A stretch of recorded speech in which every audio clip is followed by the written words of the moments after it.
प्रदेश के मंदसौर शहर में शिवना नदी के तट पर अष्टमुखी भगवान पशुपतिनाथ विराजित हैं। भगवान महादेव की इस प्रतिमा का सौंदर्य अपने आप में अनूठा है। नेपाल के पशुपतिनाथ में 4 मुख की प्रतिमा है, जबकि मंदसौर में प्रतिमा अष्टमुखी है। 19 जून 1940 को शिवना नदी के बाहर आने के बाद 21 साल तक भगवान पशुपतिनाथ की प्रतिमा नदी के तट पर ही रखी रही। एक किंवदंती यह भी है कि इस प्रतिमा को सबसे पहले स्वर्गीय उदाजी पुत्र कालूजी धोबी ने स्वप्न में देखा था। उन्होंने यह बात बाबू शिवदर्शन जी अग्रवाल को बताई। तब बाबूजी और मंदसौर के नागरिकों के द्वारा प्रतिमा को 14 जोड़ी बैलगाड़ी से महादेव घाट की ओर ले जाया गया। प्रतिमा को नदी के उस कोने से इस कोने पर जब ले जाया जा रहा था, तब एक चमत्कार हुआ।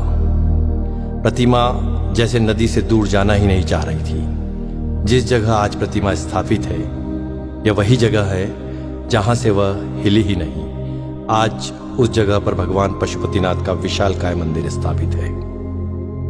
उसके पश्चात 21 वर्षों तक बाबूजी ने प्रतिमा का संरक्षण व सेवा की। बाद में चैतन्य आश्रम के स्वामी प्रत्यक्षानंद महाराज ने 23 नवंबर 1961 को इसकी प्राण प्रतिष्ठा की। 27 नवंबर को मूर्ति का नामकरण पशुपतिनाथ कर दिया गया। उसके बाद भव्य मंदिर का निर्माण शुरू हुआ। प्रतिमा का इतिहास। माना जाता है कि प्रतिमा का निर्माण विक्रम संवत 575 ईस्वी में सम्राट यशोधर्मन की हुणों पर विजय के आसपास का है। संभवतः मूर्ति भंजकों से रक्षा के लिए इसे शिवना नदी में दबा दिया गया था। अनुमान के अनुसार अज्ञात कलाकार ने प्रतिमा के ऊपर के 4 मुख पूरी तरह बना दिए थे, जबकि नीचे के 4 मुख निर्माणाधीन थे। ऐसी है यह प्रतिमा। प्रतिमा के 8 मुख हैं। ऊंचाई 7.3 फीट है। इसकी गोलाई 11.3 फीट है और इसका वजन लगभग 46 क्विंटल है।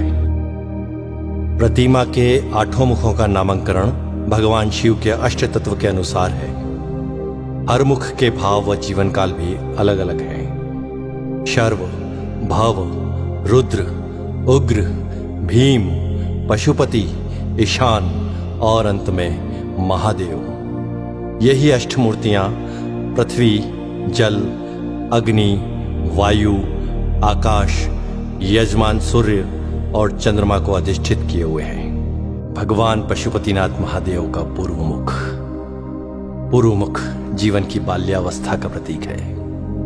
घुंघराले बाल, मोर पंख धारण किए, नाग नागिन का जोड़ा, कुंडल के रूप में भुजंगमाला पहने शिव एक बालक के समान लगते हैं, एक दिव्य बालक के समान।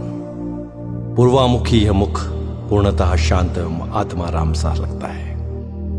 ऐसा प्रतीत होता है मानो भगवान शिव योगेश्वर के रूप में ब्रह्मा में लीन होकर समाधि अवस्था में संपूर्ण विश्व को स्वयं में देख रहे हो। शांत मुद्रा में ध्यानस्थ भगवान शिव के सिर पर जटाओं की ग्रंथि मालाएं हैं। गले की माला में जहां पुष्प है, वहीं 2 सर्पों की माला भी इस कलात्मक ढंग से सुशोभित है। ये दोनों कर्णाभूषण के रूप में कानों में लटकते हुए कुंडलों में से निकलकर अपने फनों को ऊपर उठाए हुए हैं। इस प्रकार ये दोनों कण समाधि अवस्था में लीन साधक की निश्चलता, दृढ़ता और तत्परता के हेतु 2 सजग प्रहरी के रूप में प्रतीत होते हैं। बड़ा अद्भुत है यह रूप भगवान पशुपतिनाथ का। भगवान पशुपतिनाथ का दक्षिण मुख। दक्षिण मुख जीवन की किशोर अवस्था का प्रतीक है। साथ ही यह श्रृंगार रस की मुद्रा में है। दक्षिण मुख सर्वाधिक सुंदर एवं अति रमणीय है।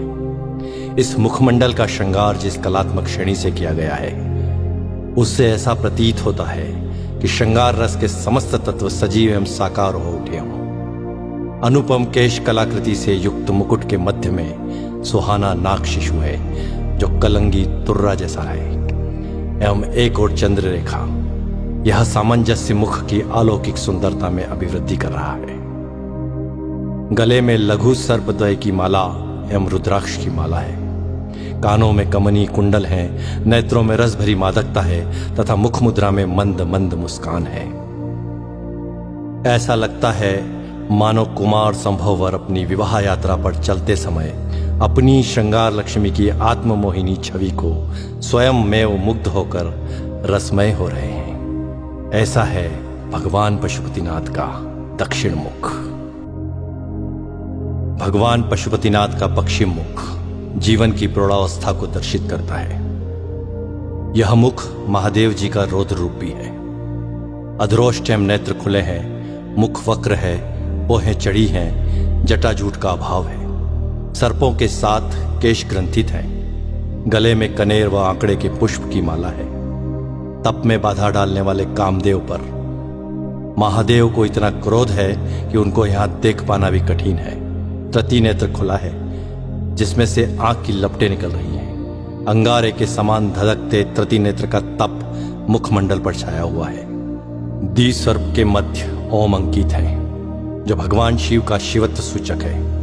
रौद्र, भयानक एवं वीर, इन तीनों रसों की व्यंजना इस प्रलयकारी रूप से स्पष्ट है। ऐसा है भगवान रुद्र का यह रौद्र रूप। भगवान पशुपतिनाथ का उत्तर मुख जीवन की वृद्धावस्था का प्रतीक है। साथ ही यह हास्य और आनंद की मुद्रा में भी है। कपोल फूल है, जटाजूट प्रसाधन दर्शनीय है, गले में छोटे व बड़े मणियों की माला है। विशाल जटाजूट स्वतः ही श्रृंगार रूप में है।